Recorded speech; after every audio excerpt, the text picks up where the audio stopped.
Channel. Nellore జిల్లా రాపూర్ మండలంలోని సంక్రాంతిపల్లి సమీపంలో ఉన్న పాపకన్ను గార్డెన్స్ లో వెంకటగిరి నియోజకవర్గ సమన్వయకర్త నేదురుమల్లి రామ్కుమార్ రెడ్డి, స్థానిక సంస్థల ఎమ్మెల్సీ మేరిక మురళీధర్, ఎస్ఈసి సభ్యులు పాపకన్ను మధుసూదన్ రెడ్డి, బొలిగల్ల మస్తాన్ యాదవ్లతో కలిసి ఆయన డిజిటల్ బుక్ ను ఆవిష్కరించారు. వైఎస్ఆర్ కాంగ్రెస్ పార్టీ అధినేత YS Jaganmohan Reddy digital book ను అందుబాటులో తీసుకొచ్చారని వెంకటగిరి నియోజకవర్గం సమన్వయకర్త నేదురుమల్లి రామ్కుమార్ రెడ్డి అన్నారు. వైఎస్ఆర్ కాంగ్రెస్ పార్టీ అధికారంలోకి వచ్చిన వెంటనే హింసా రాజకీయాలకు పాల్పడిన నేతలతో పాటు అక్రమ కేసులు బనాయించిన అధికారులందరినీ చట్టం ముందు దోషులుగా నిలబెట్టి న్యాయ పోరాటం సాగిస్తామని నేదురుమల్లి రామ్కుమార్ రెడ్డి తెలిపారు. ఈ కార్యక్రమంలో వైఎస్ఆర్సీపీ ఎస్ఈసి సభ్యులు మస్తాన్ యాదవ్, పాపకన్ను మధుసూదన్ రెడ్డి, వైస్ ఎంపీపీ పెంచల్ రెడ్డి, పాపకన్ను దయాకర్ రెడ్డి, మండల కన్వీనర్ బొడ్డు మధుసూదన్ రెడ్డి, దందోలు నారాయణ రెడ్డి, డాక్టర్ ఖాదర్ బాషా, జగన్ 2.0 ముందర నా కార్యకర్తలు పాల్గొన్నారు. ఈసారి ప్రభుత్వంలోకి వస్తే నా కార్యకర్తలు ముందరుంటాను, వాళ్ళని చూసుకుంటాను, నాయకుల్ని గుర్తిస్తాను, వారికి కలిగే ఇబ్బందులు వారు మర్చిపోయినా నేను మర్చిపోకూడదు కాబట్టి డిజిటల్ బుక్ అని పెట్టి ఏ నియోజకవర్గం అయినా, ఏ మండలం అయినా, ఏ గ్రామ పంచాయతీ అయినా మీకై మీరే మీకు జరిగిన అన్యాయాన్ని అది రెవెన్యూ ఆఫీసర్ ద్వారా కానీ, పోలీస్ ద్వారా కానీ, లేదా తెలుగుదేశం కార్యకర్తల వల్ల కానీ, ఎవరి వల్ల కానీ జరిగిన అన్యాయాన్ని ఒకవేళ ఏదన్నా ఫోటోలు ఉన్నా, వీడియో ఉన్నా, ఆడియో ఉన్నా ఎక్స్ప్లెయిన్ చేస్తూ ఆ పుస్తకంలో ఎక్కిస్తే జగన్మోహన్ రెడ్డి ఒక టీం పెట్టుకోమంటారు. అందుకే చెప్పింది రేపు ఎలక్షన్ తర్వాత మన ప్రభుత్వం వచ్చినప్పుడు మీరు మర్చిపోయినా నేను వీళ్ళని వదిలేది లేదు, ఆఫీసర్లు రిటైర్ అయినా తీసుకొచ్చి న్యాయపరంగా వాళ్ళకి ఎలాంటి శిక్ష అనుభవించాలో ఆ విధంగా చేస్తాము. ఇంకా కూటమి నాయకులకైతే ఆయన మాటలోనే చెప్పాలంటే సినిమా చూపిస్తానన్నాడు. విన్నారు కదా, సినిమానే చూపిస్తా అన్నారు. చాలా మంది నాకు వచ్చిన వార్తలు ఏంటంటే రేపు వచ్చేది వైఎస్ఆర్ కాంగ్రెస్ పార్టీ ప్రభుత్వం, జగన్మోహన్ రెడ్డి ముఖ్యమంత్రి, ఆయన ఈ విధంగా అన్నాడు అంటే మనం ఈ ఊర్లో కాదు, ఈ రాష్ట్రంలో ఉండకూడదు, వెళ్ళిపోవాలని నిర్ణయించుకున్నారు. కానీ ఇప్పుడు అరాచకాలు మాత్రం ఆగటం వల్ల వాళ్ళని ఎదుర్కొని గట్టిగా నిలబట్టడం కూడా వాళ్ళకి అంతుపట్టంలా.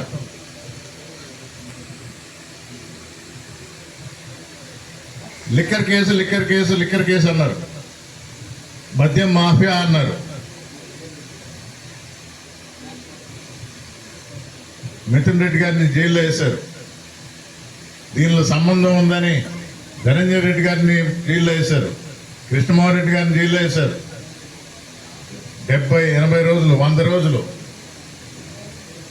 ఎందుకు పెట్టుకున్నారు? అన్ని రోజులు సాక్ష్యాలని ప్రభావితం చేస్తారు, తారుమారు చేస్తారు. మాకు ఈ సమయం కావాలి, కానీ 100 రోజులైనా కూడా ఎలాంటి సాక్ష్యాలు లేవు. సునకానందం పొందారు అంతే. చూసారో లేదో, రావటం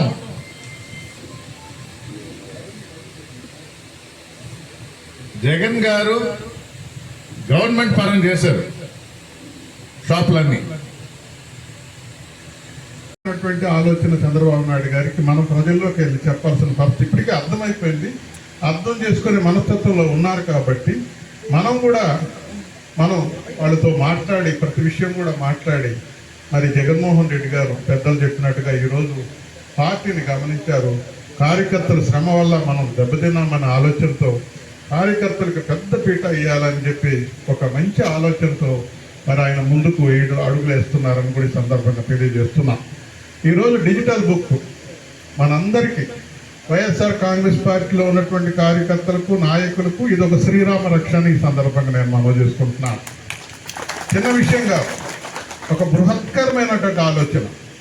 ఆయన మన మీద ఉన్నటువంటి ప్రేమకి ఇదే నిదర్శనం అని కూడా నేను ఈ సందర్భంగా స్పష్టం చేస్తున్నాను. ఎంత బృహత్కరమైన ఆలోచన అంటే ఈరోజు అవకాశం వచ్చింది కదా, అధికార మదంతో ఏదైనా చేయొచ్చు కదా అని చలాయించేస్తున్నారు. ఇవన్నీ రికార్డ్ అవుతాయి. ఒంట్లో వణుకు పుట్టింది. అలా జగన్మోహన్ రెడ్డి గారు ఇది వదిలే మనిషి కాదే అని చెప్పి వాళ్ళే ఇప్పుడే నిర్ణయం చేసుకుంటున్నారు. పెద్దలు చెప్పారు స్పష్టంగా. రేపు జగన్మోహన్ రెడ్డి గారి అధికారంలో అంటే ఇంకా చేపట్ట అవసరం లేదు. 80 సీట్లు దాటుతూ ఉన్నాయని తెలిసిన మరుక్షణమే సూట్ కేసులు సర్దేసుకొని విదేశాలకు ఇతర రాష్ట్రాలకు వెళ్ళిపోవడం జరుగుతుంది. ఇది సత్యమని కూడా ఈ సందర్భంగా నేను మనవి చేస్తున్నా. అదే రకంగా వెంకటగిరిలో వాళ్ళు ఎవరు వచ్చినా కూడా ఏ సందర్భంలో కూడా ఈసారి రామ్కుమార్ రెడ్డి గారికి అడ్డం లేదబ్బా, ఎక్కడే ఉండదు.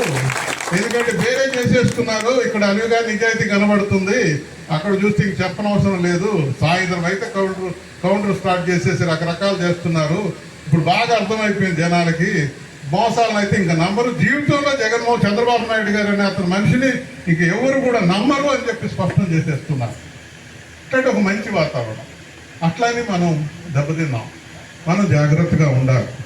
ఆయన ఆలోచనకి మనం కూడా అడుగులు వేయాల్సిన పరిస్థితి ఉందని ఈ సందర్భంగా నేను మనవి చేస్తున్నా.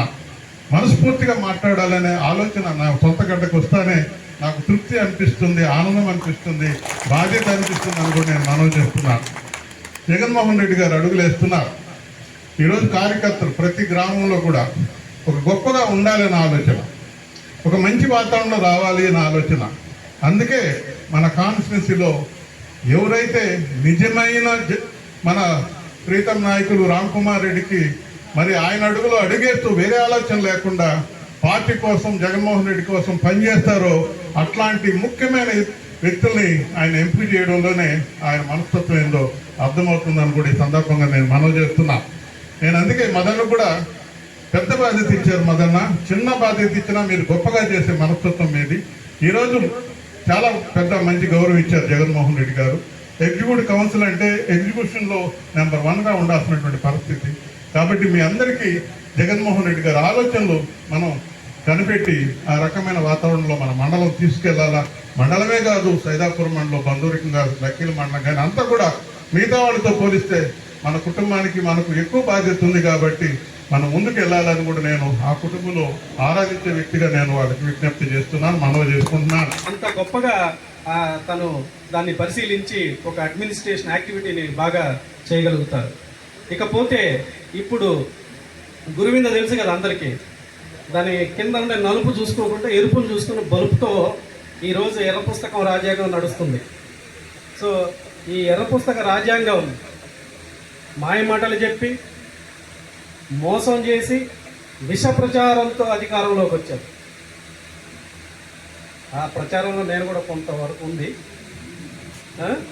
సో కాకపోతే నేను తొందరగా బయటపడ్డా. సో ఆ విష ప్రచారంతో ఈరోజు అధికారంలోకి వచ్చి ముఖ్యంగా ఒక వైద్యుడిగా మీతో చెప్పాలి అంటే గ్రామ స్థాయిలో జగనన్న వైద్యాన్ని అందించటం ఎంత గొప్ప మహత్తరమైన విధానం అది. అంత గ్రామ స్థాయిలో వైద్యాన్ని తీసుకొచ్చిన జగనన్న, ఎందుకంటే వాళ్ళ ఫాదర్ గారు మన ప్రీతమ నాయకుడు డాక్టర్ వైఎస్ రాజశేఖర రెడ్డి గారి అభ్యుదయ ఆరోగ్యశ్రీ పద్ధతిని జగనన్నని ఇంకొద్దిగా గ్రామ స్థాయిలోకి తీసుకొని వస్తే ఈరోజు ఈ తెలుగుదేశం కూటమి ప్రభుత్వం, తెలుగుదేశంతో కూడిన కూటమి ప్రభుత్వం మద్యాన్ని గ్రామాలకి ఊరికి తెచ్చిందంటే మీరు ఆలోచించండి. ఈరోజు మద్యాన్ని ప్రతి ఇంటికి తెస్తున్నారు. మద్యం అనేది ఎంత అనారోగ్యకరమో, ఎంత వ్యసనమో, ఎన్ని కుటుంబాలు బలైపోతున్నాయో మీరు ఆలోచించండి. దాన్ని ఈరోజు గ్రామాల్లో ఒక వ్యాపారంగా ఈ కూటమి ప్రభుత్వం తీసుకుని వచ్చిందంటే అంత అధ్వానంగా వ్యాపార బుద్ధితో ఈ ప్రభుత్వం నడుపుతుందో మీరు ఆలోచించాలి. ముఖ్యంగా రాజకీయాన్ని ఒక వ్యాపార రాజకీయంగా మార్చిన ఈ తెలుగుదేశం ప్రభుత్వం మీరు 2024 ఎలక్షన్లో చూస్తున్నారు. డబ్బుతో రాజకీయాన్ని ప్రలోభపెట్టి డబ్బున్న నాయకుల్ని ఎంచుకొని రాజకీయ నాయకుల్ని అధికారాన్ని దక్కించుకొని అదే డబ్బున్న రాజకీయ నాయకులు ఈరోజు ప్రజల మీద పడి పీడించుకొని లాక్కొని వాళ్ళని హింసిస్తున్నారు అంటే మనం అందరం బాధపడుతున్నామా లేదా? ఆ బాధలు ప్రతి దానికి డబ్బు డబ్బు డబ్బు ఎంఆర్పి ట్యాగ్ పెట్టి సంబంధం ఉన్న పరోక్షంగా ప్రత్యక్షంగా ఎమ్మెల్యే అనుసంధానం ఉంటే చాలు వాళ్ళు కూడా ఇదే వ్యాపారానికి మొదలయ్యి చాలా మనం ఇది తలుచుకుంటేనే దరిద్రంగా అనిపిస్తూ ఉంది. ఎందుకంటే రాజకీయము అధికారము ఇవన్నీ కూడా ప్రజలకి బాగోగులు ఉండాలి తప్ప ఈ అధికారాన్ని అడ్డం పెట్టుకుని డబ్బు సంపాదించుకోవటం అనేది ఒక దరిద్రం కాదా?